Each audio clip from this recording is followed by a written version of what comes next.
I used to look at the Sears catalog and the J.C. Penney catalog when I was a lot younger, because they had a lot of girls' pictures in them. They were selling, selling underwear and stuff like that. 12 years old, man. My sister was about 20 years older than me, and I'd say, "Let me see your catalog. I just want to look at it." You need to stop, man. That was nasty, Well, I think we're on. Not really sure. I think we're on. Come on.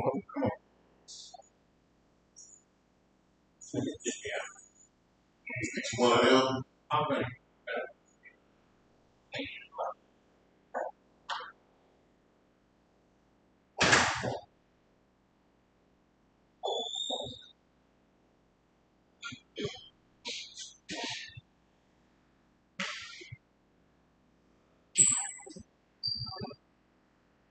All right, so take this up. Okay, listen.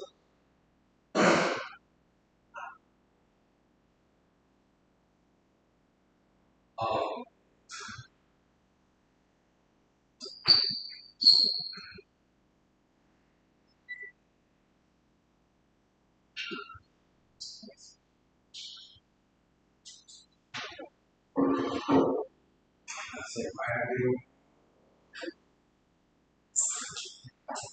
I'm not.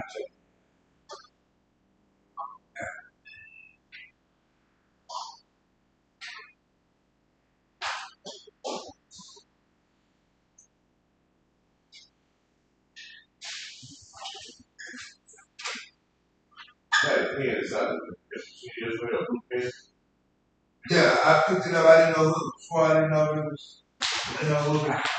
I ain't gonna lie to you. I didn't know. Yes, when they told me I had. You're a pen thief. Pen collector. Yeah, I'm a collector. But I'm gonna let you know. I'm gonna come to you. I like that. That is a good one. I'm gonna give you a good person to get that.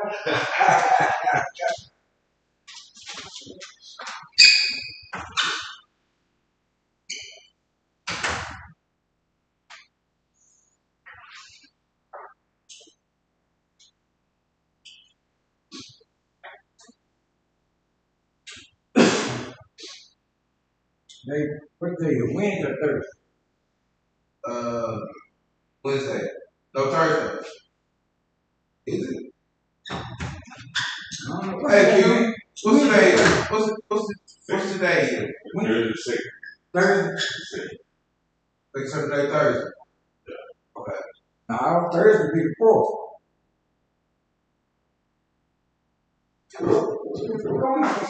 What day?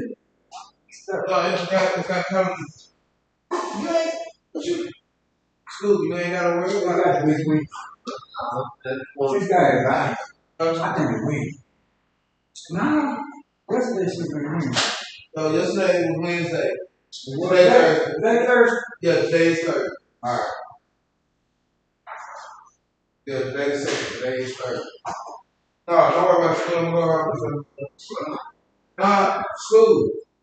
I keep telling you. Alright. You seem like you're scared of it. You don't have to worry about it. Scared of you,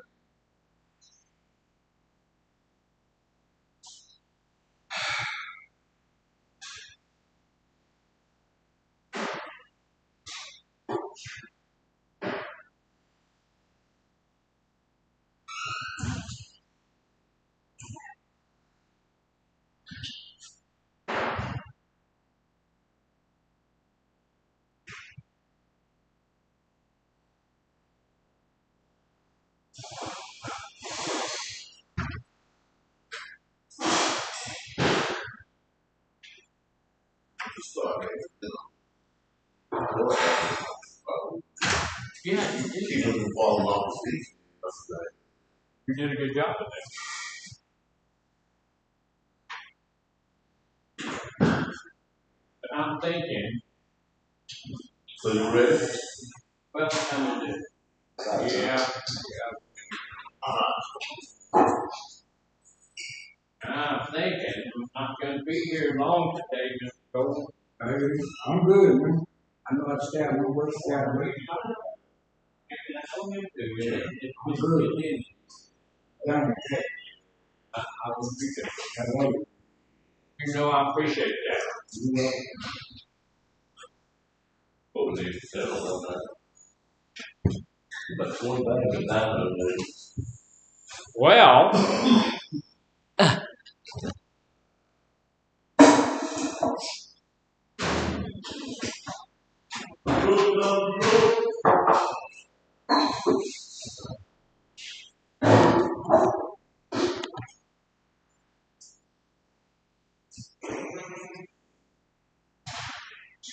sir.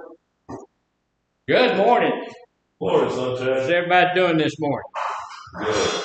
Man, you all look chipper, ready to go. All of that.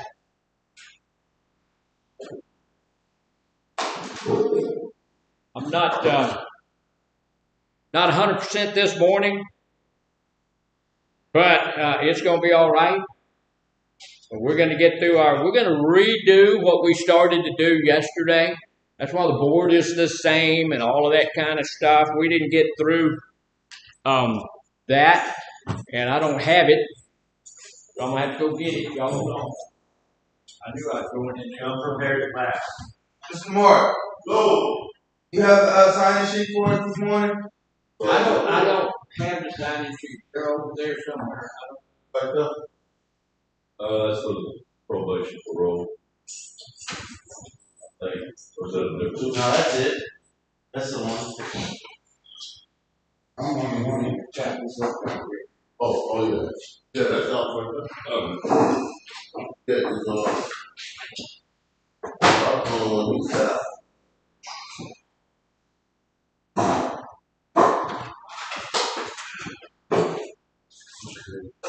All right. Again, let me apologize for not coming prepared. I apologize. I do have all my stuff here. I had left it on my desk somewhere.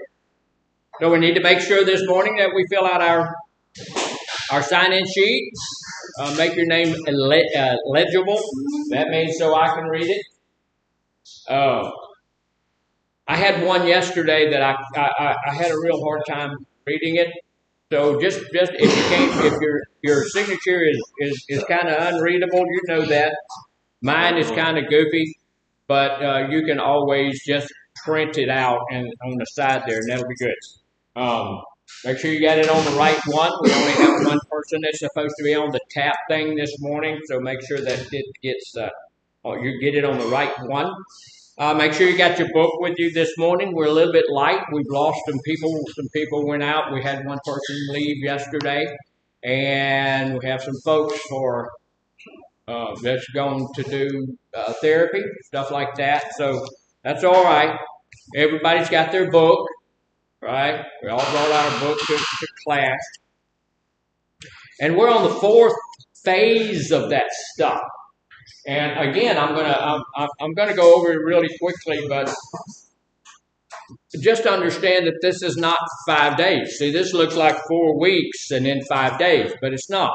This is 4 weeks. This is what we go over, and we don't stick to that religiously because we can move off of that a little bit. And while I'm gone for those 2 weeks, we're going to have in this facility here, Miss Charnel and Miss Casey are going to do the group, but they may be getting outside of the material that I'm using.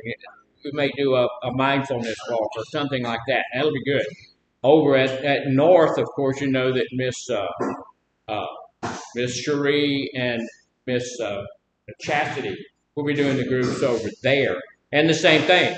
You know, we're gonna stay on the theme, but we're not going to tell them exactly what they're therapists. They're going to be able to do what they want to do within limits over there. So today we're at that place. Look, we've gone through having poor health, poor physical health, and not doing anything about it. And I know y'all really probably don't care, but let me tell you, I'm going on vacation.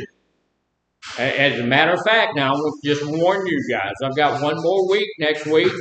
I'm already on vacation, right? I come to work in the morning. I pray all the way, not always, but I pray on the way to work and all of that kind of stuff, and on the way home. And most of my prayer now has been about the trailer working well and the truck working well, and because y'all know how it is when you get ready to go on extended vacation. You start 2 or 3 weeks before that getting ready. But one of the big things is my wife has started exercising. And that's good for her. And she's at a place where she can, when she first started, she couldn't even stand up. She had to hang on to my arm when she would walk from place to place. And I'm not talking about very far. I'm talking about from the kitchen to where she sits in the living room. She'd have to get my arm because she just couldn't do it. Well, there's some exercises on YouTube and stuff like that. It's specifically meant for older people to help get their balance and all of that stuff back together. And she's doing that. And she's able, now she can walk farther and she can do things better. And I'm just excited about all of that. So the trip is being helpful in that. The point that I was making with all of that is exercising just a little bit. Because if you watch her sometimes when she's doing her exercise, it don't even look like exercise to us. She's moving her legs and she's doing this, that, and the other. She has to stand up and walk around in a circle.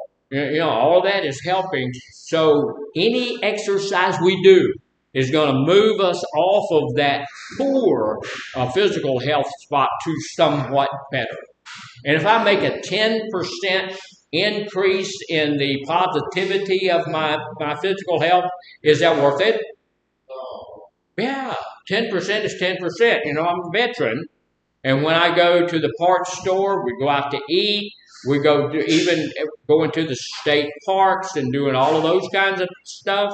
They give me a 10% discount. And I will tell you that, look, when I go, y'all ever been to Cane's, Raising Cane? If you're old enough, when you go by there, they will give you a 10% discount just for being old. But you have to tell them. When you get up there, yeah, you got to be like 65 to get it. But when I get up there at the window to pay my bill, they'll say it's $22. I said, wait a minute. I got to have my old folks discount. They say, okay, it's $18. Well, that's still too much for a chicken sandwich, but it's better than nothing. And that's the whole point of making that. Even if you only move by 10%, it's helpful.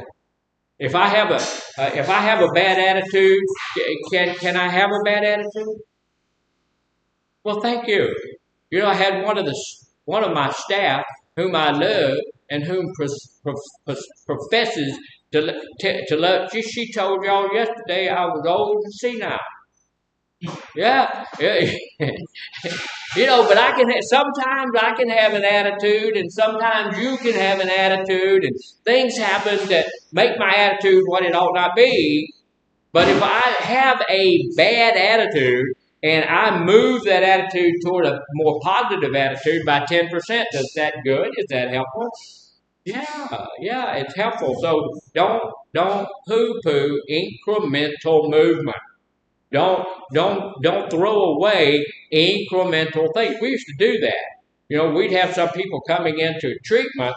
They'd be going through treatment, and if it's either this or that, either you're a stone cold alcoholic or you're totally off of it. And we never celebrated anything less than that. But nowadays we've learned that, hey, if somebody is drinking a quart of alcohol every day, and suddenly they've stopped down to a pint, they've dropped down to just using a pint a day, we celebrate that, right? Because it's incremental movement, but it is better than nothing. Either I'm going to be at a quart every day of my life, or I'm going to be at a pint. Is it better to be at a pint?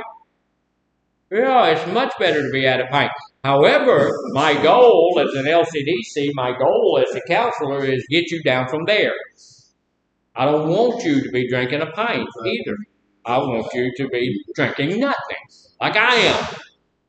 We need to get to that place, but as we do it incrementally. And that's the same thing with exercise. If I can't do, if I can't go over to the gym and do all of that junk over there, that everybody else is doing over there. This is one of the reasons I like that gym over there, because they have those signs all over the place. Nobody is judging anybody. You don't. This is a no judgment zone. You belong here. They're all over the place. They're even on the equipment. When you get down to start working out, and I was working my chest a little bit yesterday, and I looked up, and on that bar that's right there, it says "You belong." Okay, that's good stuff. No matter if you're completely, totally out of shape, and you're just doing a little bit, tiny bit of, you still belong. Or if you're that kid over there that's the advanced bodybuilder, you belong. There's no judgment here. So we're moving just a little bit at a time, and everybody's celebrating that. So here, we started off at poor, then we moved up to where we were thinking about it, contemplating, works with everything. Works with my exercise routine, works with my attitude, works with my diet, works with everything. And then we got to the place yesterday where we were preparing. And that just means I'm getting ready to do something. We did that we do that in our recovery efforts. I know I need to. I think I ought to. I'm going to prepare to do something. Pre-contemplation, contemplation, preparation, all of that stuff. And then today we're at the take action place. That's a big deal. That's a big deal. I've done that. I started. We did a lot of exercise in the Army. We ran 5 miles every day. Every day we ran 5 miles. Mr. Mark over there, he wasn't in the Army. He was in the Navy. They didn't run 5 miles. They didn't run 5 miles every day, because they run 5 miles, they run off the end of the ship and they be lost at sea. We run all that shit. No, I really look. You have to honor that. He was 20 years. Yeah, man, that's like It's a lot of seawater. Say it again. A lot of seawater. It is. Yeah, it's a lot of seawater. Have to do all that swimming and stuff. So we decided to take action. So you've already begun taking some steps to improve your physical health. Maybe I'm watching what I eat. Maybe I'm getting up, walking around just a little bit. Maybe I'm out there walking around the parking lot at break time, like Mr. Gold does. Maybe that's so helpful. That's going to help my attitude. It helps your attitude to get in shape. That's going to help my physical stuff. Or, if you watch Mr. Gold walk, and I apologize for using you as an example. I don't think, I've watched him walk around that thing, my window's right there. I don't think he's got an ounce of fat on him anywhere, but he's walking off all that good food we're feeding you every day. And you've decided to do that, but you have not yet practiced consistency or gained a state of maintenance. You hadn't been to where you're doing it every day. State of maintenance. I go work out 3 times a week. 3 times a week. Today's not a workout day. Tomorrow's a workout day. I really ain't feeling it today. Anyway. But sometimes when I don't feel like going, I go anyway, and that's when I get the best workout. Well, because you got to get yourself up and get yourself out. So that's all about that I'm going to talk about, but we got through all that, and so we're looking back at the thing that we did yesterday. We got started on this yesterday, but we had to quit before we got started really well. And so we still have the same picture up here that's not really well done. But as you can see over here, what is all that? Yeah, there's a barbell and a couple of dumbbells. And this guy's got one big arm over here, so on that side of him, he's in the gym. He's doing what he's supposed to do, and he's getting himself in better shape, right? On this side, it's not here. Mr. Peon was here yesterday, and he told us what this meant. I don't know where he is today. His stuff is there, so he must have been taken out for a therapist. For a therapist mode. So what did that bag mean? Bag of drugs. Bag of drugs. And so here's the deal. We've got the choice, and it's our choice. Now, I'm either going to go this way, or I'm going to go this way, right? I mean, I can get out of here and go have something to drink today if I want to do that, but every day I have that same choice, and every day so far, for quite a while, I've been able to make the correct choice because I know what the correct choice is. Yeah, so I'm gonna go that way instead of that way. And we were talking yesterday about the effects of physical activity on our health. And look, when you do some physical activity, whatever that activity might be, I've seen some guys out here, Mr. Fernandez, he's gone now. We can talk about him. What's he gonna do? He's gone. So y'all don't call him and tell him. But he'd go out there and play basketball or playing basketball. He would do it. He wasn't any good at it, but he got some good exercise. He would run around, jump, shoot. He did all kinds of stuff. That was really good for him all over the place. It's good for him physically, it's good for him mentally, and it's good for him socially, and it's good for him spiritually. It's good. Exercise is good on every one of those levels. A lot of the times, if you're playing a team sport, like basketball, baseball, football. That's really good socially. Why? There's other people. Yeah, you can't hardly play basketball or baseball by yourself. Now, you can shoot some hoops, but you can't play the game by yourself. You can't play football by yourself. You got to have some other people out there. You can't do volleyball by yourself. There's got to be some other people there that's working with you. So that's socially, that's like that. Gives you some time to be by yourself if you just want to go shoot some hoops and think about it. Now, or go to the batting cage. Used to play on a church team. I was the filler. Y'all know what the filler position is? Bench warmer. What is it? Bench warmer. Yeah. What I had to do was we had one guy there that had actually played in the minors. That dude, he would, when he was ready to hit the ball, he would always lift his leg. And when he hit the ground like that, that ball was over that bleachers, and I mean it was gone. And he was great. But he had to work, and a lot of times when we were playing another team or something, he would be 5 or 10 minutes late. And if you don't have somebody to fill out the roster, you lost the game. You just forfeited because you couldn't fill out the roster. So I was a filler. So as long as Mr. Norris wasn't there, I'm out there. I never got to bat or anything like that. That was his way. So when he came up, we would just tag team out, and they allowed that. So, we had a full team, and if he didn't make it, I would have got up and played. I got up a couple of times and do some stuff, so I wasn't getting all the activity I needed, but I was there, I did it, but it was a real social thing for us. So we talked yesterday about our brain. What physical activity does to our brain. I'm going to go back over it, but not extensively. I just want to bring us up to speed on that. It has a calming effect on our brain.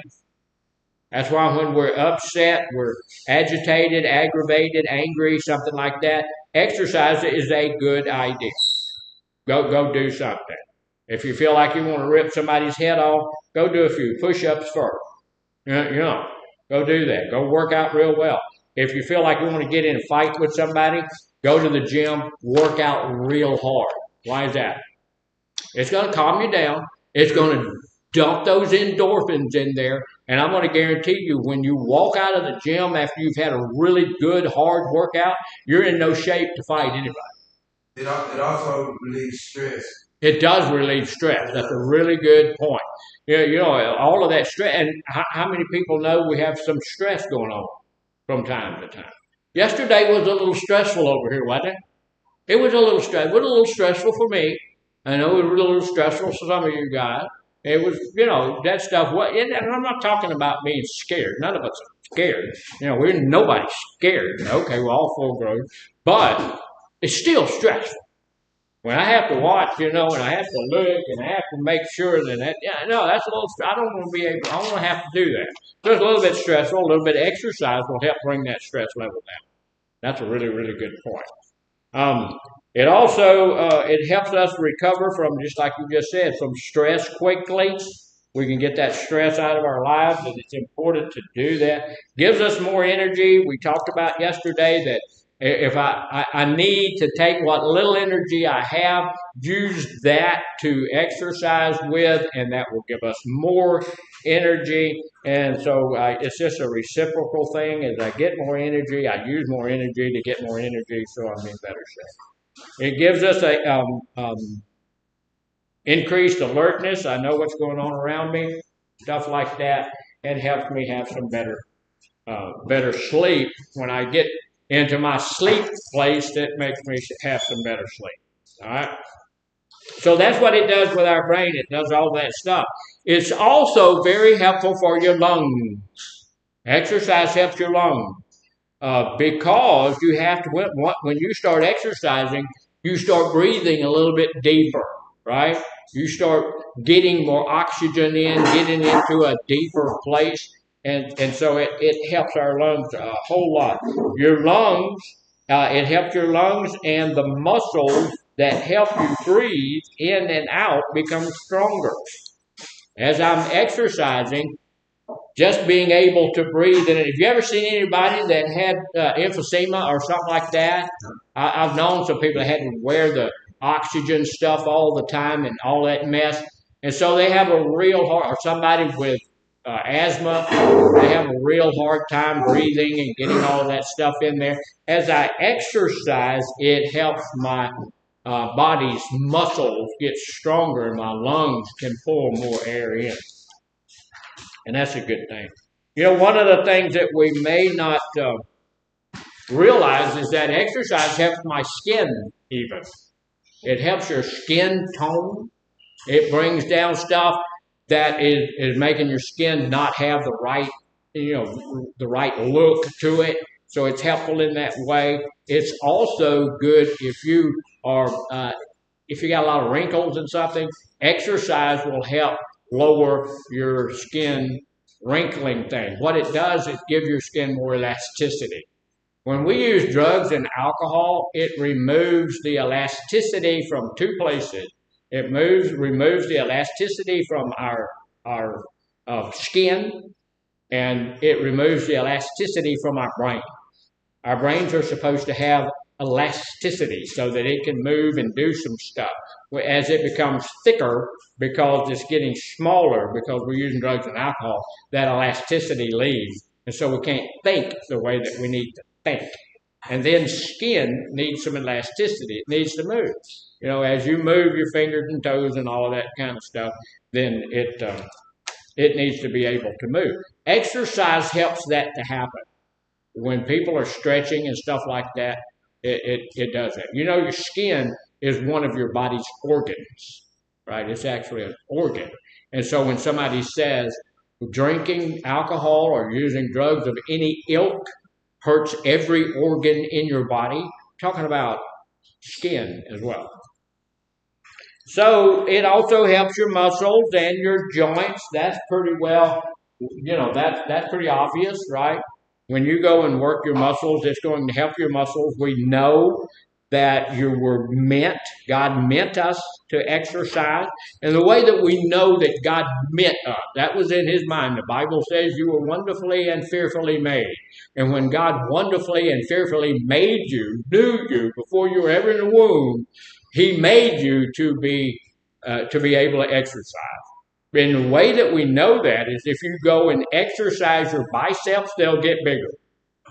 They'll go. They rip, and then as they get well, as they heal, they'll come back bigger. And then you rip them again, they'll come back bigger. Yeah, it works like that. Genetics plays a big role in that, but it happens for everybody, everyone. So, it increases the flow of oxygen to your muscles, right? And we need to have oxygen in our muscles so that they will work correctly and so that they will grow. Not all of us need to be Arnold Schwarzenegger, but all of us should have good tone. All of us should be able to exercise on some level and to build those muscles a little bit.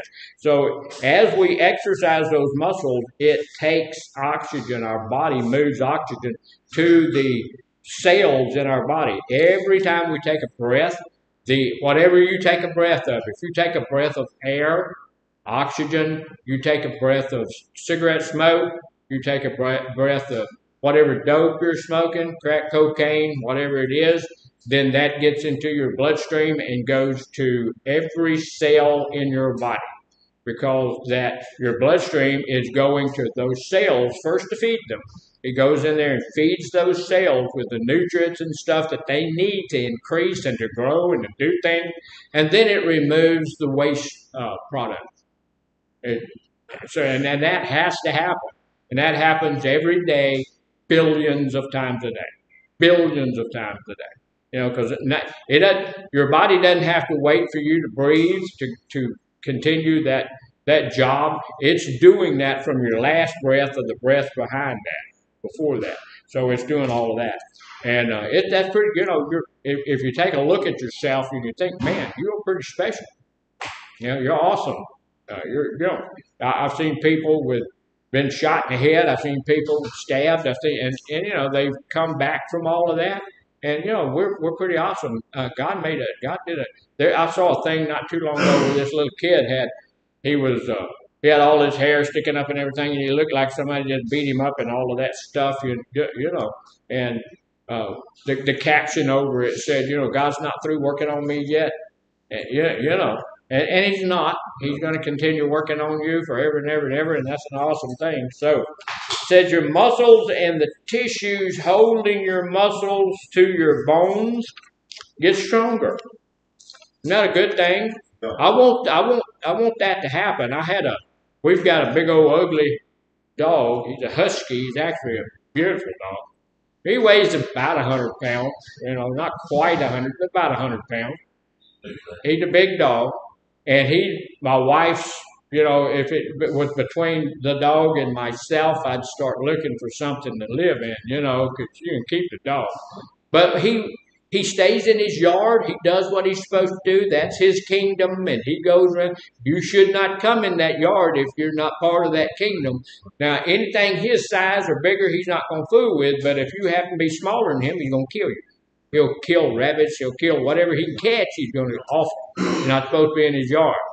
But if you leave the gate open, we have a big old gate. You leave the gate open, he'll run out the gate, and he'll go around the neighborhood and he'll do whatever, you know. So we don't want him to run out the neighborhood. So I opened the gate one day, and here he comes running to get out the gate. And I said, okay, you're not going to do that. So when he came by, I grabbed him by the collar. I had him.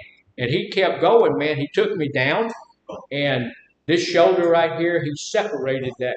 You know, your shoulder has that thing that goes right there, and it didn't break my collarbone. It separated, tore all the ligaments and all of that stuff clear out of there, and that bone popped up about that tall.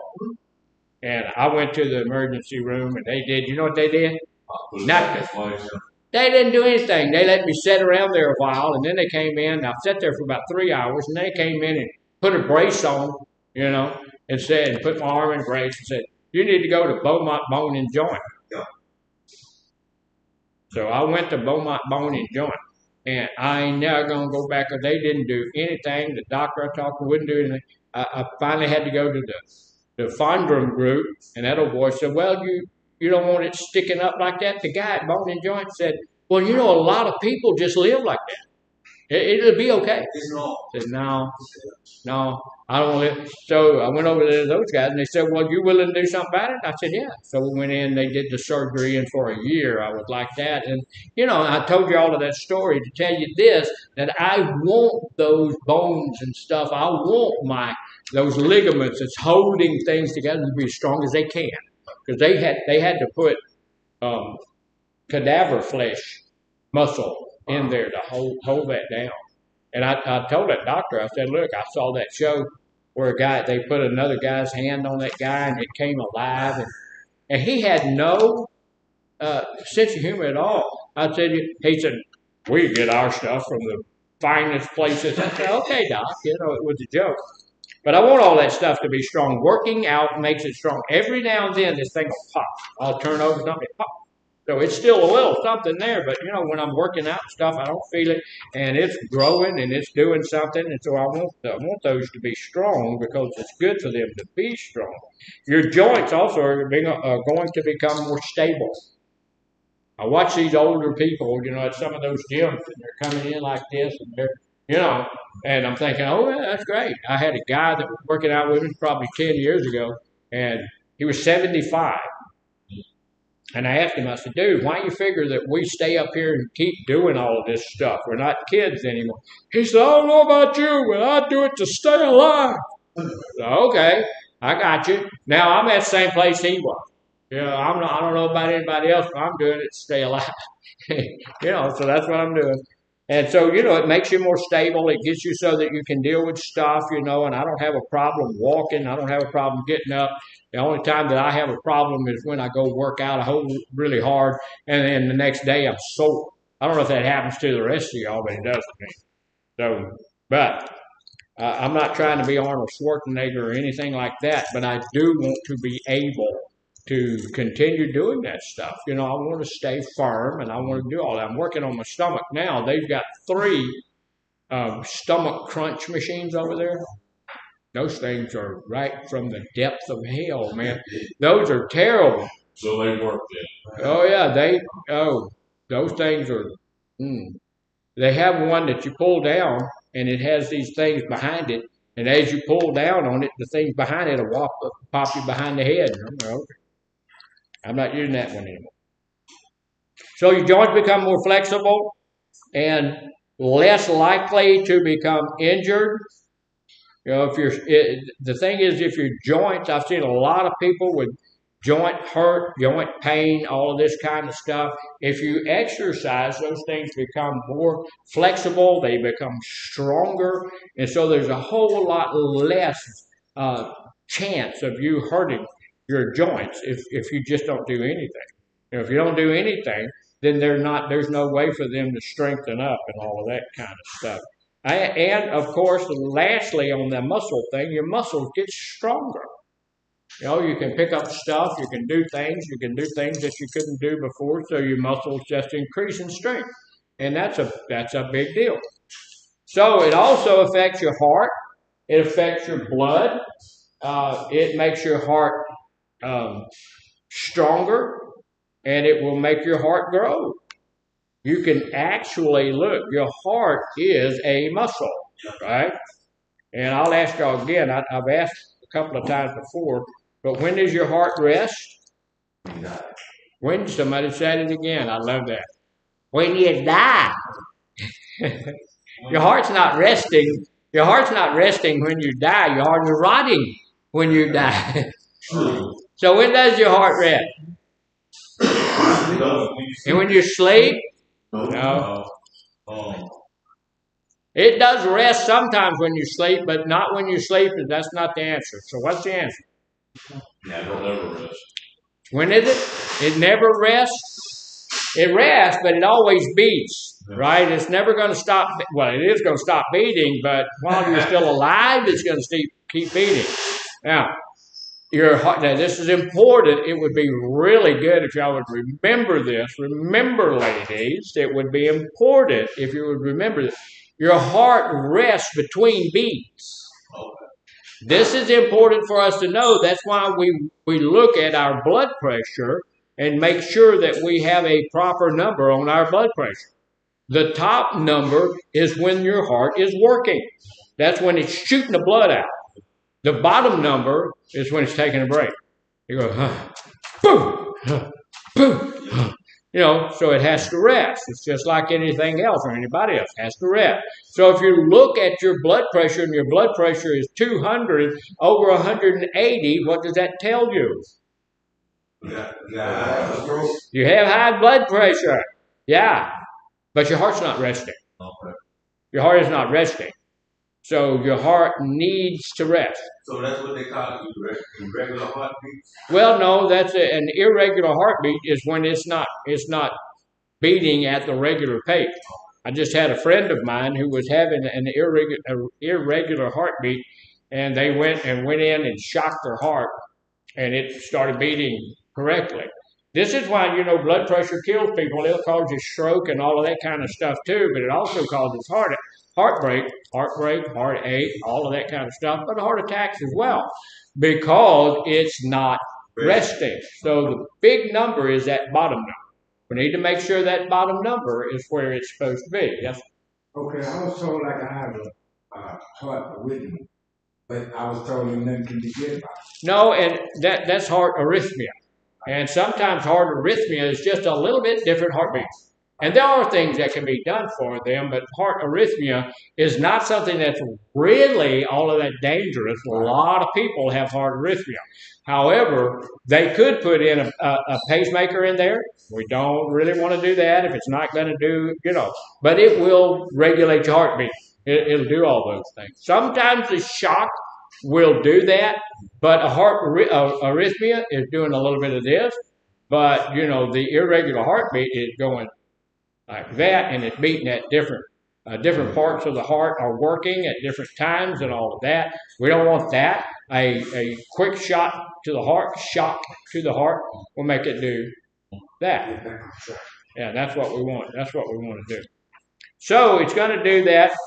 And look, your heart is a muscle. So as we exercise, it makes the heart beat a little harder, makes the heart beat a little faster. This, since it is a muscle, it will grow, but it doesn't grow extensively. It's going to grow a little bit if you do all of that. If you do the exercise right, where you build up I've seen people.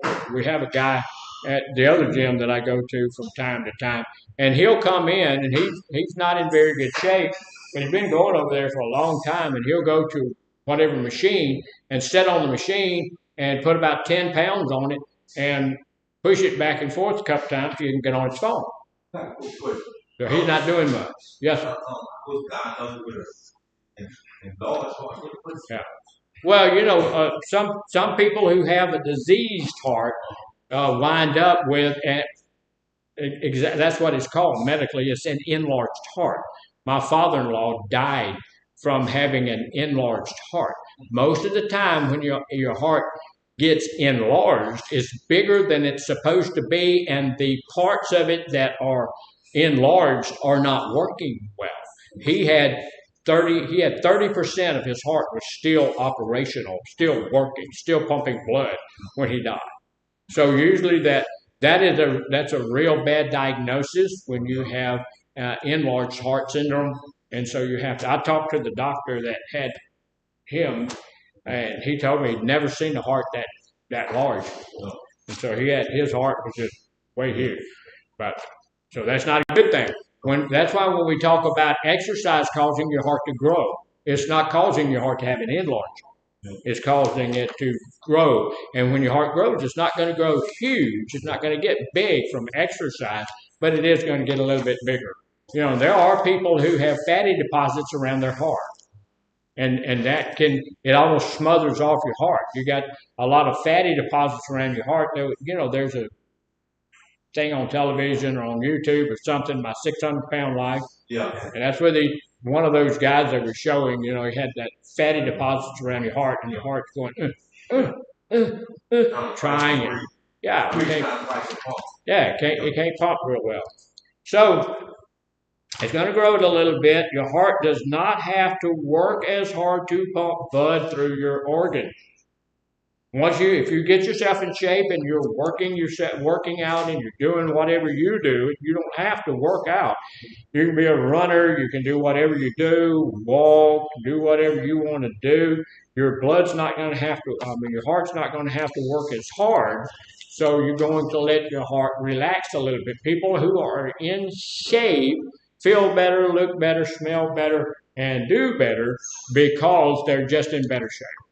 Right, look, it's sometimes it's hard work, but it's an easy process. Do something, then do something more, then do something even more. You go look, you go to the gym, and you got people who are pushing up bench pressing with two 10-pound weights on. So that's not much weight. That's 20 pounds of weight there, but the bar itself weighs 45 pounds, so that's 65 pounds that they're pushing up. And so they start with 65 pounds. And I've had a lot of people go to the gym with me, and I put 100 pounds on the thing, and they say, "Oh man, there's no way on earth I can push that up." And they surprise themselves once they get down there. Muscles that have never worked before, they'll be able to do a whole lot more than they think. Because that's, that looks like, 50 pounds or something on there, but it's a lot more than if you put 50 on each side, that's 145 pounds. I bet you'd be overly when they do it because you remember you started using it. Yeah. Oh yeah. Oh yeah. Way back. I remember on the push down, working on your tricep. Yeah. I remember the big day when I hit 30 pounds on that. That was a big day. I was at a gym over here in Beaumont, and man, I pushed that 30 pounds down, and I'm hot. No. You went home and celebrated the fight. Oh yeah, I went home, man. That's fantastic. I pushed down 30 pounds. I go over here and I was pushing down. I can push that whole stack down. Stack's about 210 pounds. I can push that whole stack down. That was 30 years ago, and that was back when I was a kid. So that guy that I was exercising back then is completely different. So it's going to help your blood to do that. It's also the body enjoys increased blood flow. Yeah. Increased blood flow throughout your body. We don't want to have increased blood pressure because it's dangerous. We want to have the right level of blood pressure, but we want to have an increased blood flow. Because why is that? Yes, with more oxygen goes through your body, we get a better level of nutrients. Your cells are getting fed better and cleansed better. So they get fed better and they get cleaned better. So that's a good deal, so they're going through there and doing what they're supposed to do. All right. Just for that, it's worth doing some type of exercise, just for that. But it also helps your stomach and your intestines. Look, this is important. If we exercise on a regular basis, we're going to have a whole lot less constipation. How many people like being constipated? That's nasty. That's terrible. That ain't good at all. So exercise will actually help you have less constipation. So that's a good thing. It's going to help your stomach and all of that kind of stuff.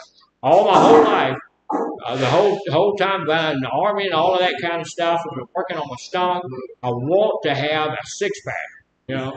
I've never had a six-pack. Every now and then, I've actually had a keg. Coming out to here, at one time I weighed about 185 pounds. Now for me, I know some of you guys, you carry that really well. That's what you're supposed to weigh, or you'll be skinny at that. But for me, I'm stuck way out here. I'm fat like a pig when I have 185 pounds. Go back to biceps. Say it again. Go back to biceps. Yeah. All of that. Shorts you can't handle it.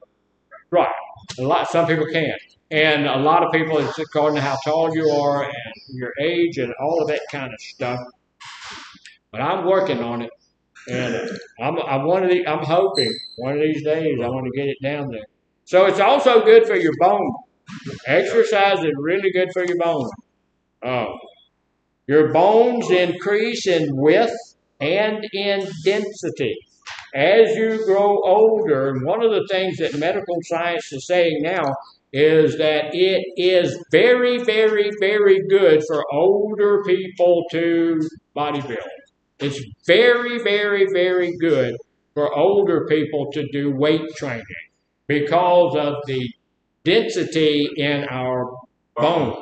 It grows the density. It's a lot of the time we have those people with osteoporosis. Yeah, they're leaning over, all of that kind of stuff, and their back actually curves and all of that stuff. Exercise can help halt that. They say the older you get, brittle your bones. Yeah, the older you get, the more. And there's actually a disease called brittle bone disease. And one of the ways to head that off, once you get brittle bone disease, you can't exercise much. But one of the ways to head that off as you advance in age is to exercise now. While you still can. Exercise now. Put your body through some strain your bones are going to get better. What does your bone marrow manufacture for your heart? Red blood cell. Red blood cell. Yeah. I mean, your blood is manufactured in your bones. And so, it's good to have good, strong bones, which it also builds good, strong marrow in your bones. Should you eat the marrow out of the bones? Actually, the big beef bones, the marrow.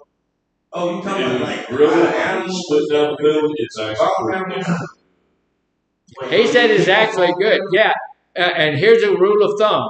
When we're talking about eating stuff, we're always talking about eating animals. We ain't going to eat each other. We don't eat people.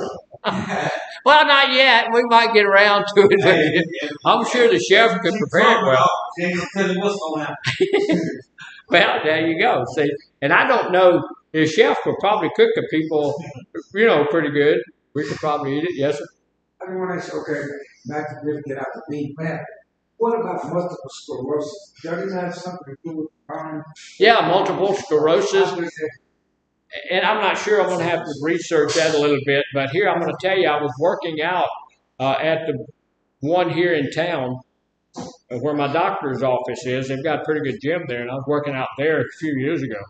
And we had a guy there who had multiple sclerosis, and he was just all of it. He was in really bad shape, but he was working out every day because as his muscles grew stronger, he was better able to deal with the disease.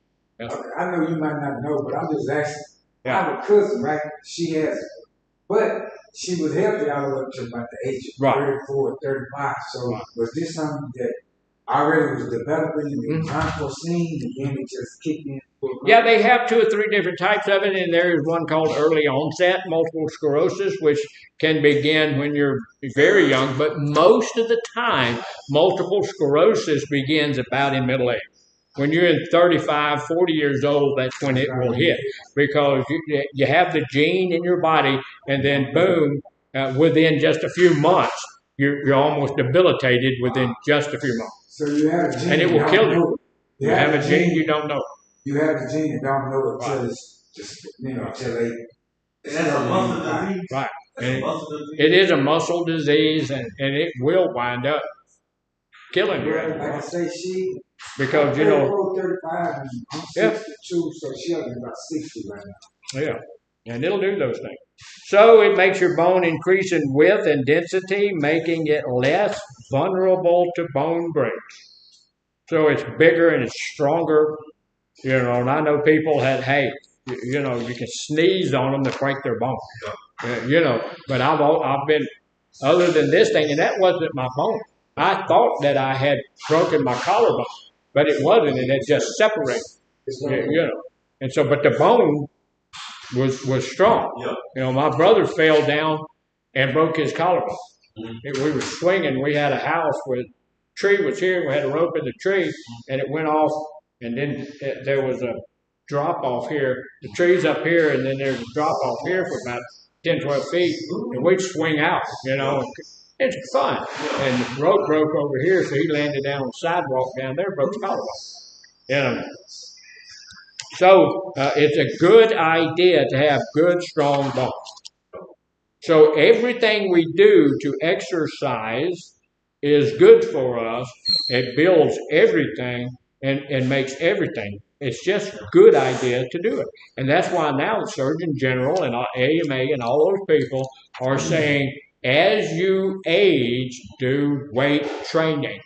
And right now, if you go to YouTube and look it up, they have the Over Mr. 60 contest, and they have the Over Mr. 70, Mr. Over 80, Mr. Over. You got 90-year-old men and women who are still bodybuilding and go. I have a good friend of mine. She's a friend of mine. She used to work here, as a matter of fact, Miss Pat, and she's a bodybuilder, and she's probably 60-something right now, but she's got the trophies. She got trophies for going on stage and all of that kind of stuff. So as you age, more important that you go and do some weight training. And if you don't like weight training, then do something else. Now, I got a question. When I was growing up, my grandma used to always say, drink your milk to make your balls strong. You drink your milk to make your bones strong. Drinking milk is a very good thing for you to do. And milk has what in it? Calcium. And so that's where building your bones comes from. And calcium does do that. You can get it if you don't like milk. You can take a pill. We got a pill for everything. I don't drink a lot of milk, but I get some milk because I eat it every now and then. I crackers and milk, which is not good for me. It's not. It's a lot of carbohydrates, but I like it. But I had about that much milk left, and I was making some, something to eat with it, and I poured it, and it kind of came out in lumps. Yeah, so I wasted everything because that's bad. You got to use it. Yeah, you got to use it before it gets lumpy. Yeah, that's not any good. But I'm supposing, look, it can't be bad for your bones if it's got calcium in it. It's good for you. So, other organs. Did you have something? I saw you raised your hand. I was going to say was one thing about the pills, and that's what people choose to suffer with because the side effects right. from taking pills. Yeah. That's what makes you weigh the options. Yeah. My wife, again, I talk about her a lot, but my wife went to a thing yesterday where she got natural stuff that's supposed to deal with everything she's going through now. Her goal is to get off all of the medications and get on the natural stuff. And we're going to see how that works. And that same lady that was talking to her, she has a program where you can get off all the medications for diabetes. So I'm going to go see her, because if it works in one area, maybe it'll work in another. And I would rather do it naturally than with all of this crud that they put in all of this stuff. So other organs, what else will it help? It's going to help your posture or the way that you hold your body. It will improve as regularly activity helps your body become more flexible. So it's going to fight that osteoporosis stuff. It's going to help you deal with body sway. What is body sway? That's when, it's sometimes you can lean to one side or the other, and then sometimes you suffer from, as you get older, you can suffer from age ataxia. What is age ataxia? Ataxia is when you stumble like you're drunk. When you get drunk, you are affected with ataxia after a while. You drink enough, you get high enough, you're gonna because your body's not in your control. And then age ataxia is the same thing, but it's only brought on by age. That's right. Can I excuse you? Absolutely. You almost made the whole group, man. That's impressive. So look, your body will start to get rid of extra fat in your vessels and body, and you can lose weight. I used to have. I've done everything. I'm older than you are, and I used to have a weight loss company, and I've had 100 years ago, and I used to have people tell me that I can't, there's no way I can lose weight. That's not true. And for guys, it's 200 times easier than for ladies. It's different for ladies. It's hard. It's a hard thing for ladies to lose weight. So just know that. And the term losing weight is a misnomer in itself because you don't lose the weight, the fat molecules. As we eat too much and as we eat the wrong types of food, those fat molecules are going to grow, they're going to be there. But when we start getting rid of the weight, they don't go away, they flatten out. And so they're still there. That's why, I've heard a whole lot of people say, well, it took me so long to lose all that weight, and then in a couple of weeks it was back. That's because they just reinflate real quickly. So once you lose it, you've got to stay on the program to make sure it's gone. Exercising will, of course, help you get some of that out of your way. We all know that, and the way that we know that is when we do that, that happens. Yeah. That's what happens. So it's going to help you lose some weight. It's going to help you get that. And here's the important thing. A lot of people lose weight because they want to look better. Right? A lot of people lose weight because they want to feel better. All of those things are true. The big deal is when we're overweight, we also have fatty deposits in our vessel. And it's health problem. Yes, and it will killolate you. So we've got to get that. We need to get that stuff out of there. About, I don't know, 3 or 4 years, 5 years ago, I don't know how long ago it's been, but I went and got one of those scans. They are looking for calcium in your vessels. And if your number is above 500, you're supposed to go see your doctor. My number was 980. So I went to see my doctor, and she sent me to the surgeon immediately. They did the check, and I had one of my blood vessels going into my heart was almost clogged completely up. So it was just about Christmas. So I told the guy, they said, you need to go now. I said, well, I want to wait till after Christmas. And so I had to sign a sheet of paper saying that I'm not going to hold them responsible if I croak over Christmas. So I went ahead and went to Christmas, and then on January, they had me come in, and they put 3 stents in my heart to take care of that stuff. So that fat and that calcium and all that stuff can build up in your heart and those arteries, and you're going to have that taken care of. So that's one of the things. As you exercise, it removes a certain amount of that fatty deposits out of your vessels. It will dissolve that stuff and make it run back through the system, and you'll tinkle it out.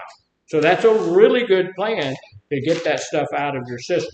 So, questions, comments, or snide remarks? No? All right, well, let's take our break. We're going to be out. Let's be back in here at 15 minutes after, and we'll go over the other one. And we'll go home. So basically, any type of exercise is positive for your body. And Yeah, that's the whole. Has a barrage of benefits. Yeah, that's the whole gist. Just do something. Plain and simple. Yeah, all you need to do, and it helps us in our recovery. So you can stay in your recovery if you feel good.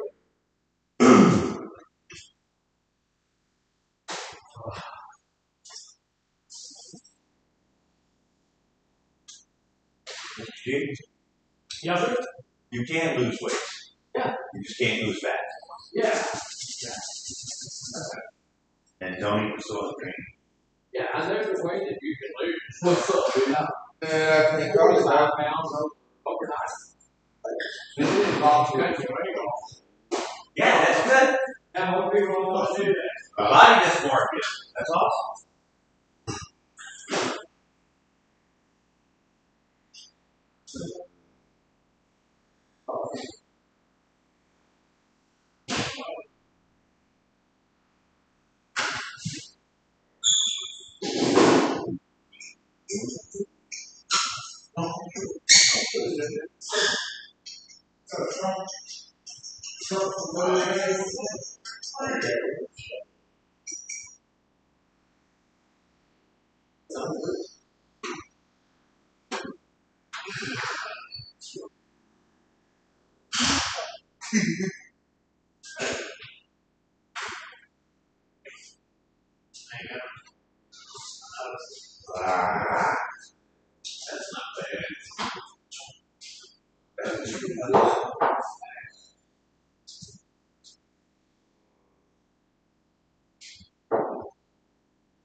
Don't do that. Don't do that.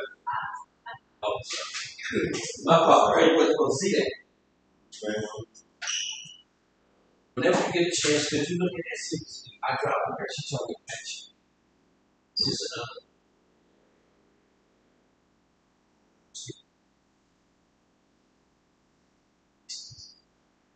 So I got 4 cigarettes now. I prayed on trying to stop. I prayed on trying to stop. Stopping and slowing down is 2 different. So when I start the last 4, that's the slow down. I ain't spinning them. That's her now. And I'll do cigarettes.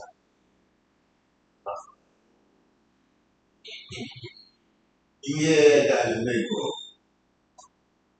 My heart is so genuine. Like, I see people that don't have it. I get this down. That. So, I say to myself, self-care, slap the shit out of yourself. Shut it. You just need to slow it down. That's what I mean.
Hey, so, yeah, I see what you meant.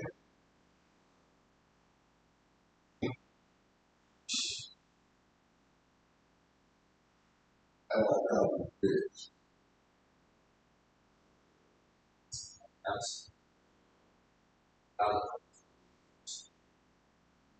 But,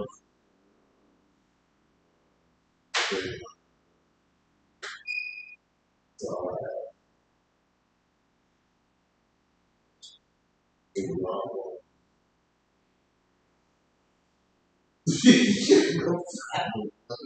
I know sense, right? Sit down, 2 hours. See, look, these children don't even write on Facebook. I know that's for a fact. They don't write on Facebook. We buy paper every year for school. I'm trying to figure out why I'm talking to you. Yeah. You can't make no But money. ain't no money, ain't no money talking. I'm hustling right now. By y'all, you know. No, I ain't talking Okay, I'm gone. I want to get for that.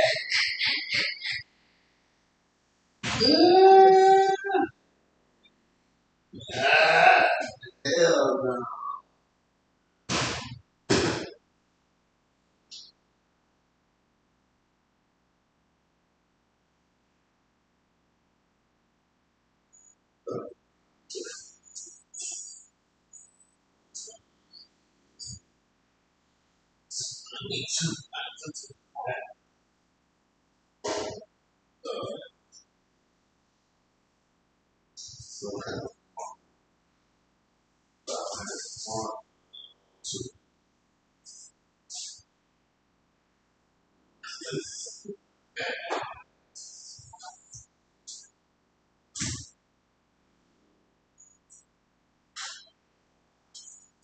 So,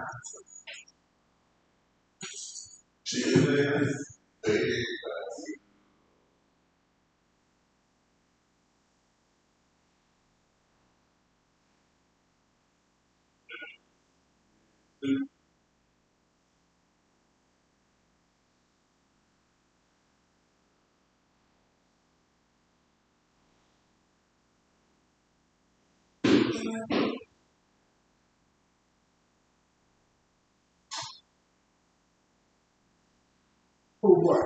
That.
Work at it. Work at it, baby.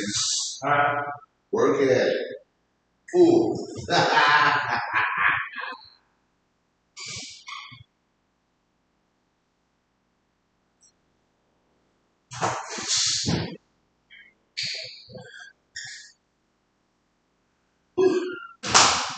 Yeah, you're right. That is slow.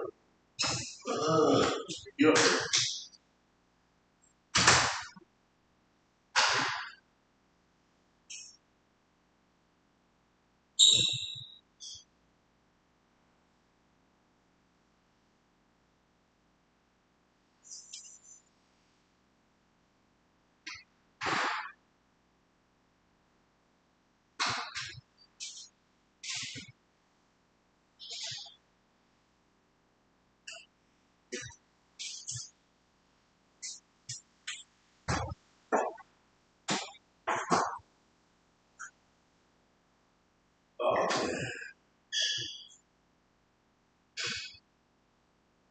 whoa.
Bye.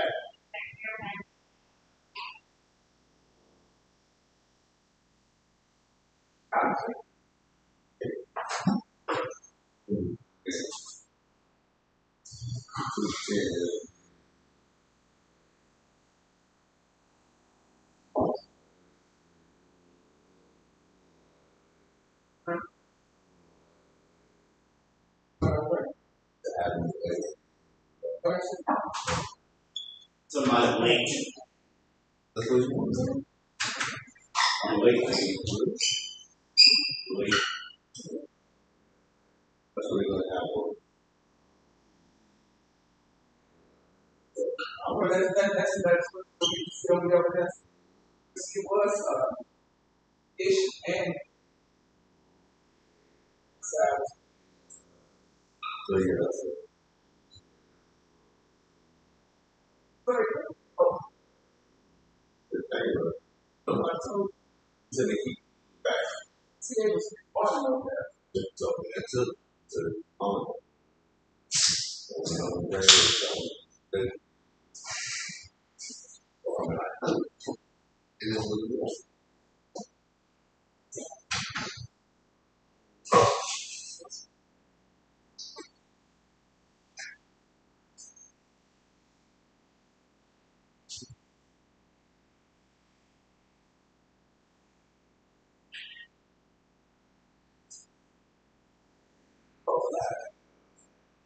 Well, she said she wanted detail. So I'm going to I was going, yeah, this DDC was myself.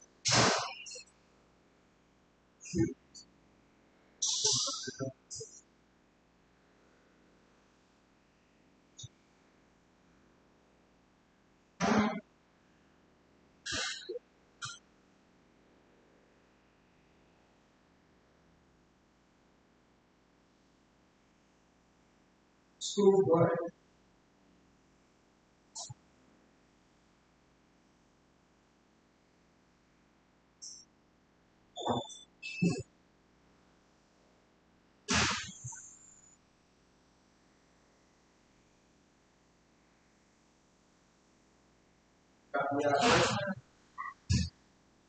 So if you said, go change by at 10:15.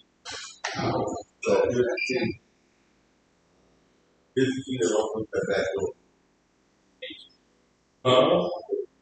I was gonna go grab a bag of pretzels, but it's a good thing.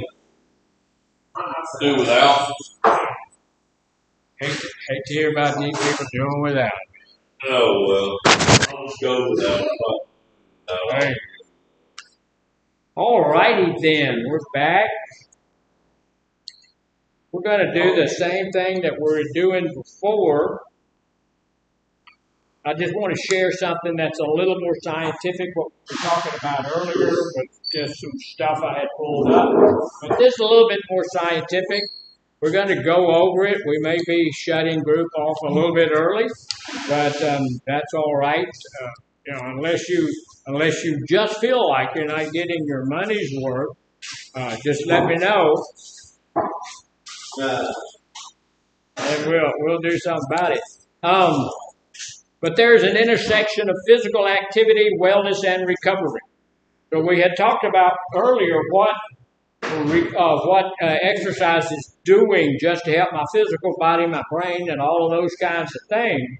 But now we're going to look at the intersection of physical activity. To get a hold of that, this is where the intersection, that means this is where they all come together, where physical activity is going to help me in my wellness, and we do know that, of course, it's going to help in our wellness, but how about our recovery? So that's where we want to focus. We want to see how physical activity is going to impact my wellness and my recovery. What's wellness? Overall wellness, not just physical health, but overall wellness. It's going to affect me physically, mentally, spiritually, and every other way. So in order for that to happen, not only do I need to have physical activity going on in my life, but I also need to watch what I eat, and how much I eat, and when I eat it. When should we eat first? What's the first thing we should eat? We should have some breakfast. What does the word breakfast mean? It's breaking the fast because you have been over the 7 or 8 hours when you haven't eaten anything. So we're going to break the fast. That is important for us to do that. We should have in America we do it backwards. We should have a bigger breakfast in the morning, a medium-sized lunch, and then at night we ought to have a snack.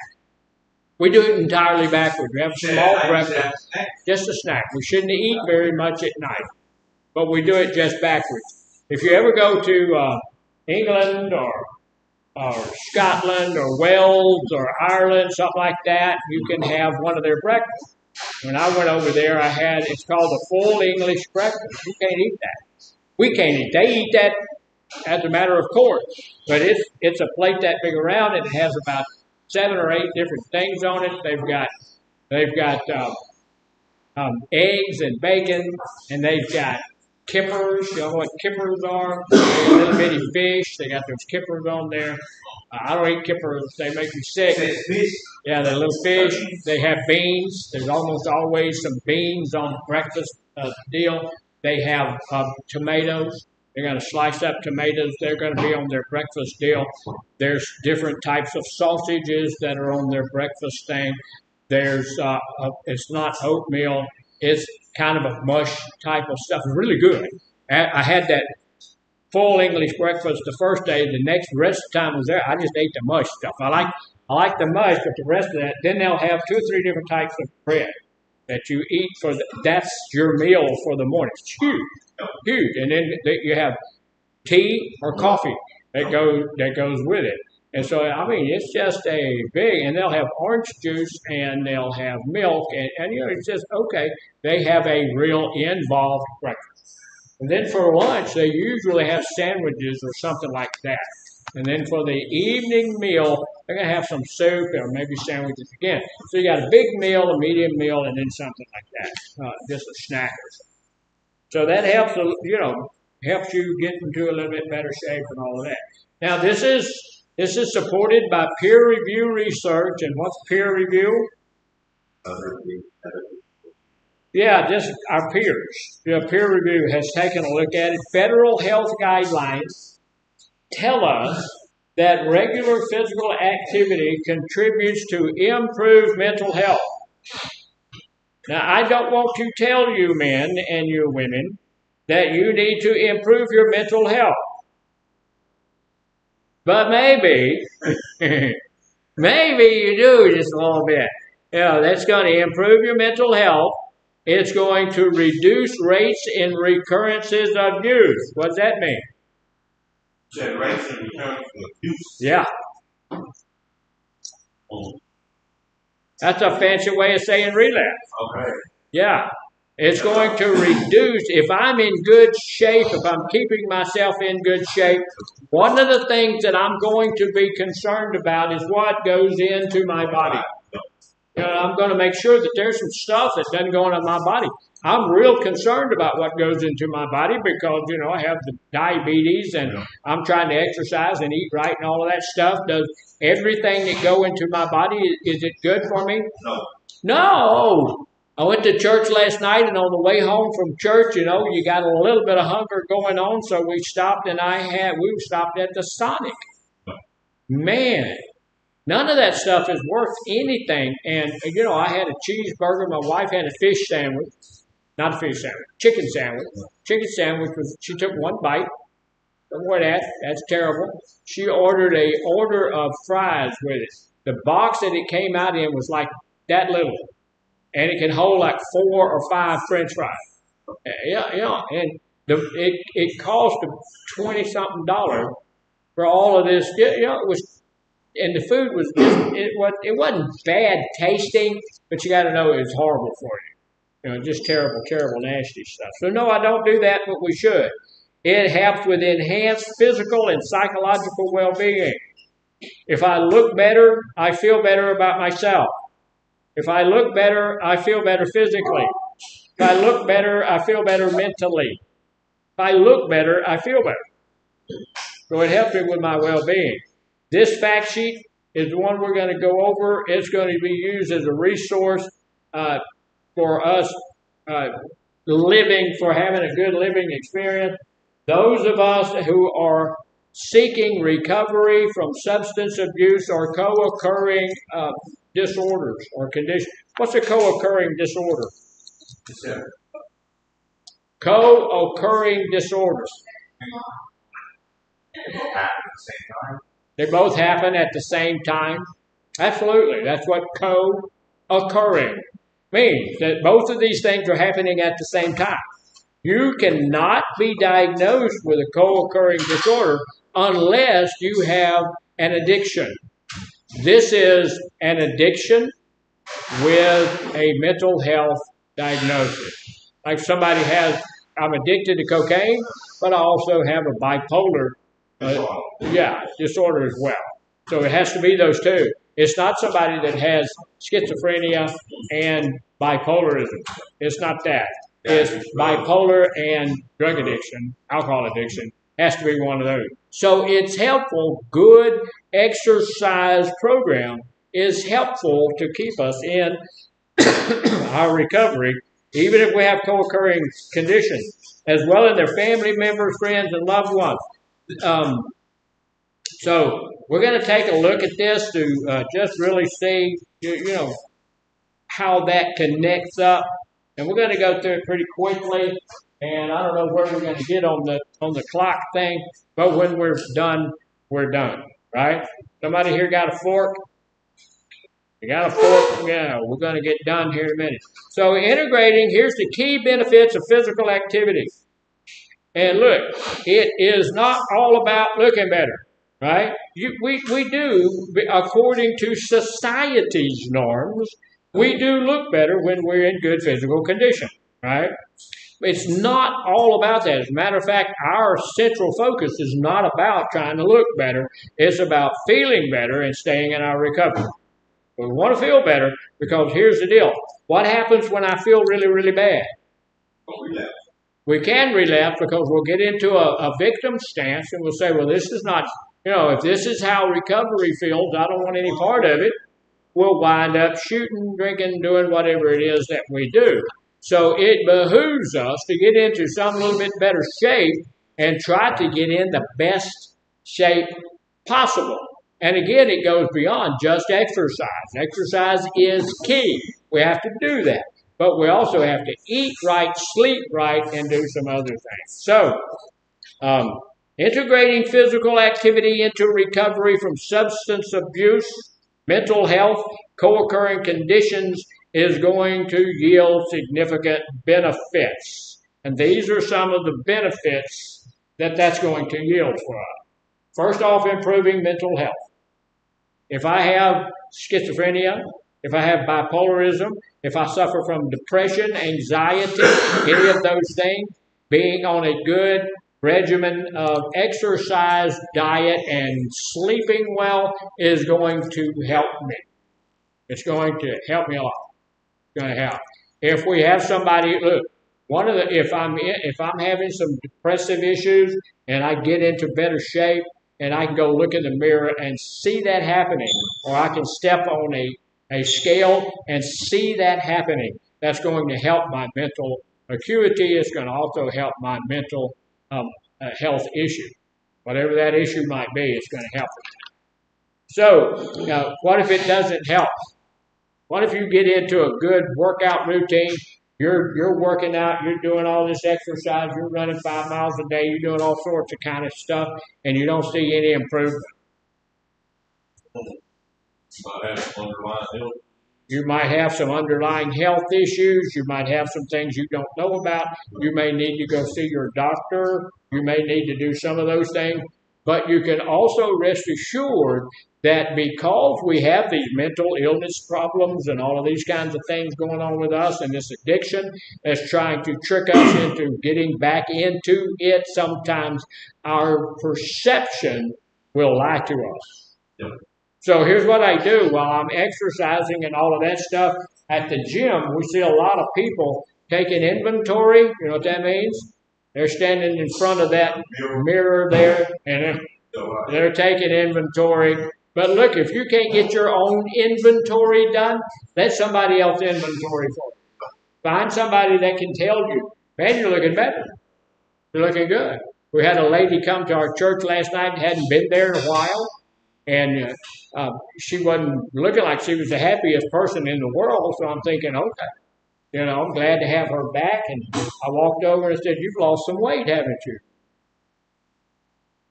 You see this smile coming up. Okay, you know, I'm not sure if she lost any weight or not, but immediately her mood changed.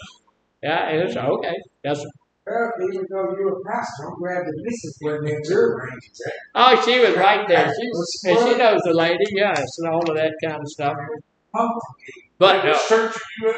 I'm at West End, over in West Orange. I'm at Bethel Baptist Church. So y'all can all come to Bethel Baptist Church. You know, we love to have everybody. We do require you to bring a tithe with you when you no, not really. You can come. So it improves our mental health. Physical activity significantly reduces the symptoms of depression and anxiety. Significantly, because I'm doing something for myself. Anxiety levels drop, depression levels drop, because not only am I doing something for myself, but remember we've said 4 or 5 or 10 times that when we exercise, it releases those endorphins in there, and that is our body's own normal, natural opiates, and we're going to feel better because we're putting that in our system. A meta-analysis. What's a meta-analysis? Overall analysis. A bunch. Meta means a whole bunch. There's been a lot of different studies on this, a lot of different analysis on this. We didn't just say that, oh, look, 10 people got better, 3 million people got better. Whole bunch. That's what meta-analysis. A whole bunch of different analyses got together. And they had these were meta-analyses of randomized controlled trials. They're called RCTs. Randomized controlled trials. We're doing it on a random basis. We're not just saying, okay, this group is going to do this. It's just doing it randomly like that. People don't know when it's going to happen, and all of that stuff makes it more likely to be true. So it says found exercise can be as effective, if not more effective, than medication in treating mild to moderate depression. I said it's true. Yeah, it is. Yeah, you know, if you are mildly or even moderately depressed, go and exercise. It's going to help that because we are dumping our own endorphins into our brain, and we're looking better, feeling better. All of that's going to help with depression. Now, here's the deal. Will it help with clinical depression? Not as much. But I'm going to tell you, I can't help but believe that it helps some. Remember we talked a little bit about earlier that if I can get 10% of help out of it, is it worth doing? Yeah. Yes, it is. So even if my doctor has prescribed me clinically depressed, which is serious, life-threatening, I can still go and do some exercise and get some benefits from it. So I should be doing that. The U.S. Department of Health and Human Services, HHS. How do we know HHS? You said, Every time you sign the sheet here, it says HHS on it. Yeah. So they're the ones paying for our treatment. So, you know, they're people we know. So they've already emphasized that adults should engage in 150 to 300 minutes of moderate intensity physical activity per week to reduce the symptoms of depression and anxiety and to improve overall health. So 150 minutes. How much is that? How long is that? 2 hours. 2.5 hours. How long is an hour? 120 minutes? 60 minutes. So it'll be about 2.5 hours. So if you got 300, that's about 5 hours, right? So they're saying you should have 2.5 to 5 hours of stuff. Yes. I got a question. Would even some of that exercise, depending on the type of work that you do, would that be contributing? Oh yeah. He was talking about even if you don't do any specific lined out exercise, would it help if you're doing some hard type of work? So like 4 to 5 miles a day guaranteed, just stairs alone, and that's just and that's just that's scratching the helpful. surface on top of it. Right. Right, sure. Going up and down the stairs at work and stuff like that, that stuff's going to help, all of that. That does not limit the idea that we should have some type of exercise that we're doing on top of that. So you can do other exercises on top of that. So like but all of that. If you do the right type of work, you don't have to do that. What do you think, the girl last night that I told her she lost weight, what do you think she told me in return? Thank you. What's that? Thank you. Oh, No. I started working out. No. Taller. She said, "Oh, you're looking a little pale." Hey, did you tell you to go get some sunshine when you go? I did, I told, I'm working in the office. I haven't been outside in a long time, and so okay.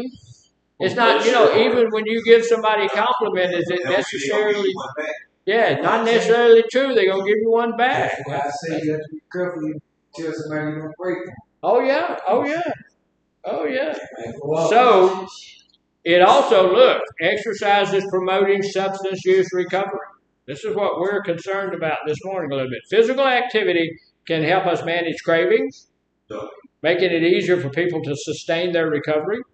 If you start to faint, something like that, then you need to go and you need to do some workout. That's going to help. Exercise increases the production of neurotransmitters like dopamine and endorphins. We've talked about that, which may be depleted during substance use.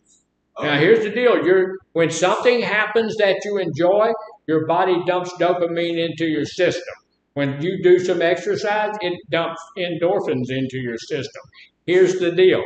As we use drugs and alcohol, your body stops producing those in the quantity that it was before. The more we use, the less our body makes itself because it doesn't need to make it. We're putting it in there ourselves, so it doesn't need to make them. So your body has been depleted of all of that stuff. Now, when you go and do exercise and you're working out and you're running and you're doing whatever you need to do, your body begins again to replenish those things that are out of it. So it'll start putting it in there. Say it again. That's why you lose weight. Yeah, a lot of that. Yeah, you lose weight because you're not eating. But I know when I was drinking, I wasn't eating. Stuff like that. Regular physical exercise has been shown to lead to lower rates of returning to problematic substance use for people in recovery. People who get serious and get out there and start working out and running, doing some type of physical activity and stuff are much more likely to be able to stay in their recovery. So that's a wonderful thing. Physical activity serves as a helping coping mechanism from stress and may reduce reliance on substances. So one of our coping skills back when we were using drugs and alcohol is drugs and alcohol. Yeah. That's how we cope with stress. That's how we cope with crap. That's how we cope with anything. Yeah. Now, instead of using drugs and alcohol, I'm going to the gym. Yeah. Now, can you overdo going to the gym? Yes. Yeah, we have this addictive personality, and we can do anything addictively. But I'm going to tell you this. Now, y'all don't tell anybody I told you this. I would rather have you addicted to exercise than addicted to alcohol or drugs. Yeah. Definitely. Operationally in that. Yeah. Yeah, absolutely. I don't want people to be addicted to food. I don't want people to be addicted to sex. I don't want people to be addicted to anything. But there are things that it's better for me to be working out all the time than it is for me to be conking out all the time. So it's going to be good for us in our recovery in that way. It enhances cognitive function and well-being. What does cognitive function mean? If it enhances my cognitive function, what does that mean? Thinking. Yeah, my brain's going to work better. Yeah, because when I'm using drugs and alcohol, that tends to shrink your brain, and it does all sorts of other things to your brain. So you look, before you began using alcohol or using drugs, your brain is not at the same level it was when all of that happened. So exercise can improve cognitive functions like memory, attention, executive functioning, which means I can think and reason things out better once I've done some exercising. It may be particularly beneficial for people who are in or seeking recovery from substance use disorder. That's us. It's really good for us to get into that. As some substances can impair these functions, regular physical activity has been shown to lower rates of chronic diseases like coronary heart disease, cardiovascular disease, type 2 diabetes, and cancer. It's one of the reasons I work out all the time. I have the type 2 diabetes. And I don't want to have the type 2 diabetes. I want it gone. I don't want to be poking myself in my stomach with needles. I'm done with that. I don't want to be taking handfuls of pills anymore. I'm done with that. I need to get off all that mess.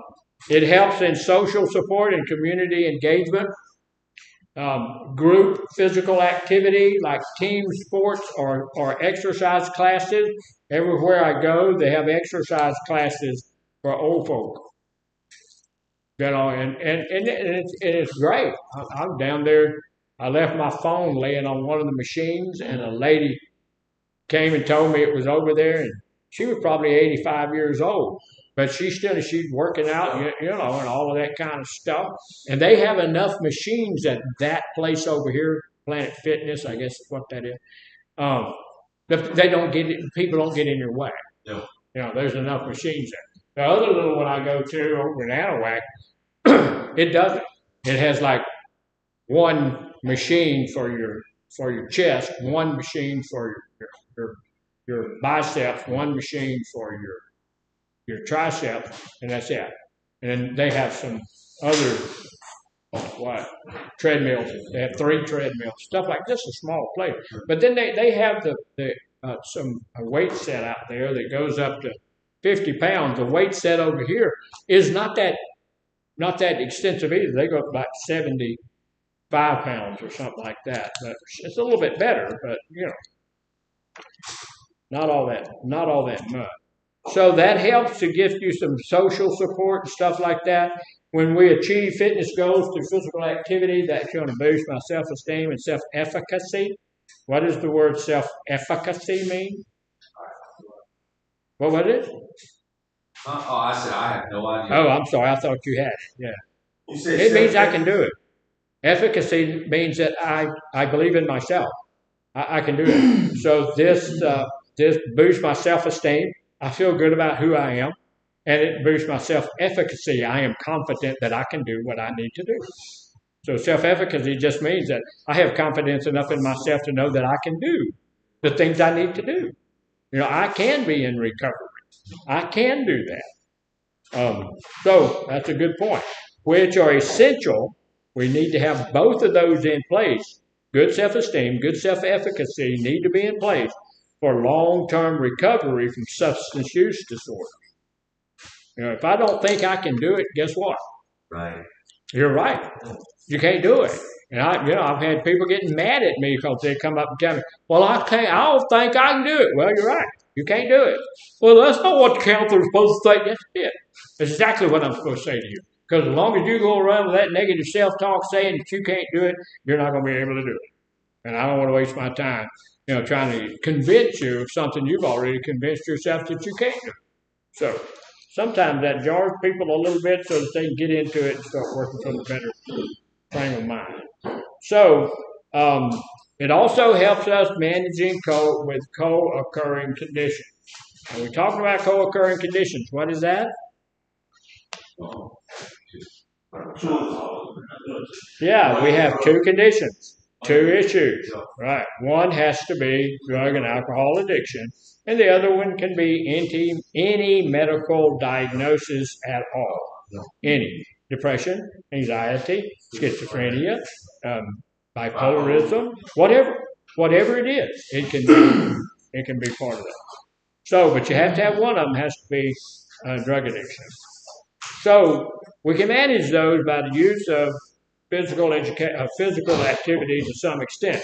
Physical activity provides significant benefits for people with co-occurring mental health and substance use disorder by improving both physical and mental health. It improves our physical health because we're exercising. Any kind of exercise is good to improve our physical health, but it also improves our mental health. How does it improve your mental health? How does it improve our mental health? By helping release certain chemicals in your brain that make you feel happy or feel less stress. Right. By inducing those, well, I can't say it now. Releasing those chemicals into our brains that help us feel good and all of that kind of stuff, but also by self-esteem. When I can go in there, look, one day you're in there, and I was talking about earlier being able to push down 30 pounds. That was a big deal. Now I can push down the whole thing. Does that help your self-esteem? Yeah, of course it does. Look, I have progressed. I have moved forward a little bit, so I can do that. So you got the guy in there, and sometimes those guys will kind of scurry around and try to stay out of everybody's way because they're not. This guy over here is bench pressing 300 pounds, and they're over here bench pressing 30 pounds. So they don't want that guy seeing.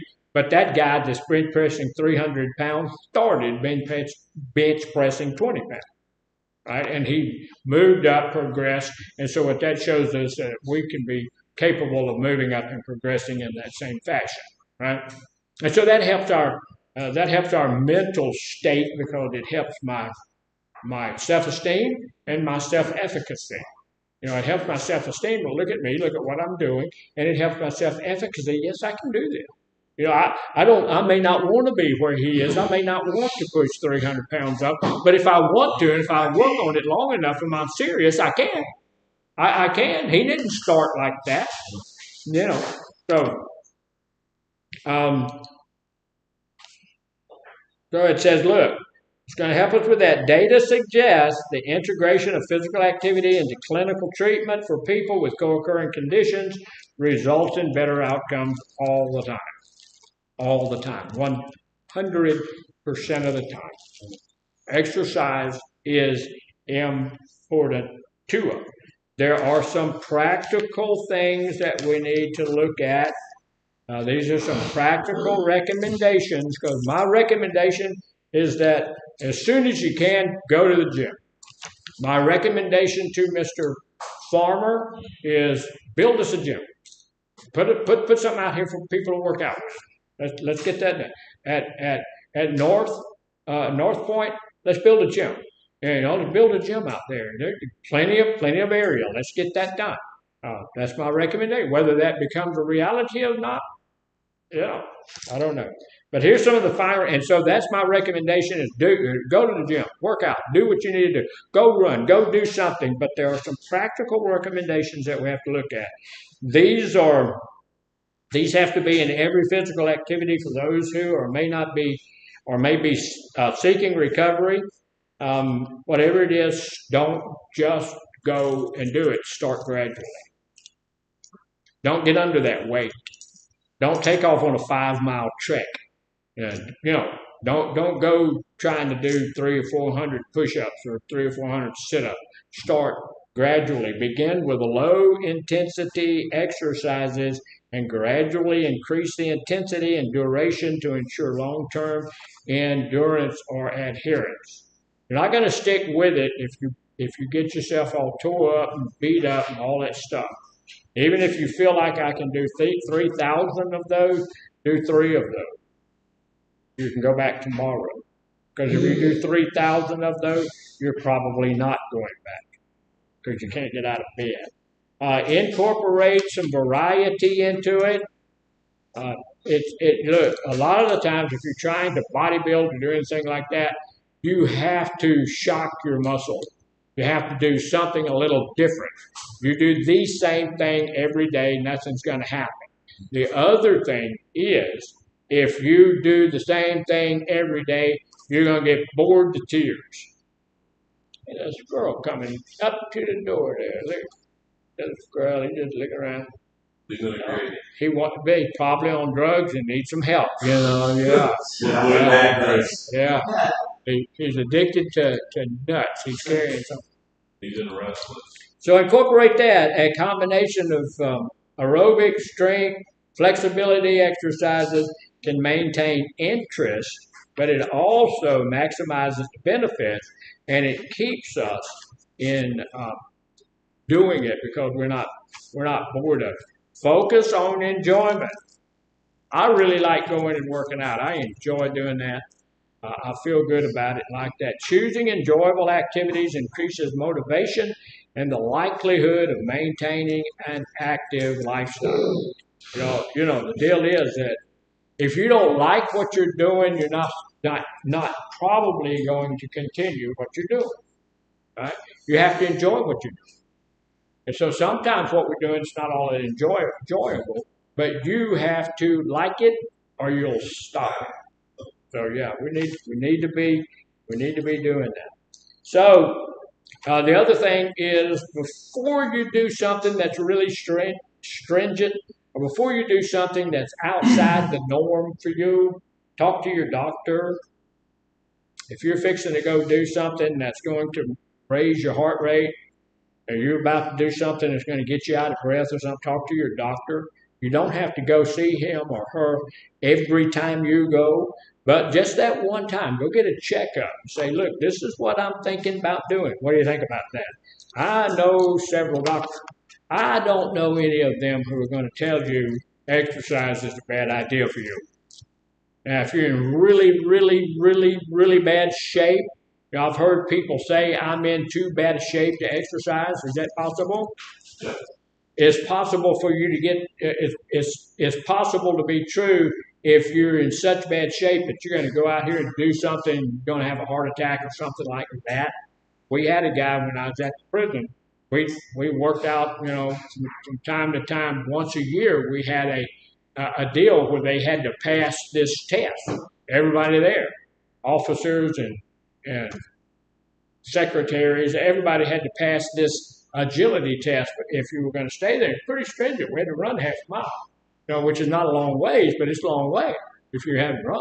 We had a lady there that was a very big girl, and she did all of that, but they had to give her special stuff. And there'd be like 5 people running with her to help her. We got through one of those one day, and one of the captains went out and went sat in his truck. He didn't come back after break. And so they went out to get him to come back to group. He was dead on the doornail, sat in his truck, and something happened. I don't remember what it was, heart attack, stroke, something else. So that stuff will get you if you're not accustomed to it. So we need to talk to the doctor and then follow the doctor's recommendation. And they're going to recommend start off gradually. Don't overdo yourself the first few times, right? So start off and consult a medical professional. If you have any concerns before starting or doing physical exercises, including those related to other health problems or symptoms, consult your doctor before you go. So, questions, comments, or snide remarks? All right. So we're going to quit a little early. I already warned you that. And so what we're going to do, I'll come over there at some point and pick up those things. May not be too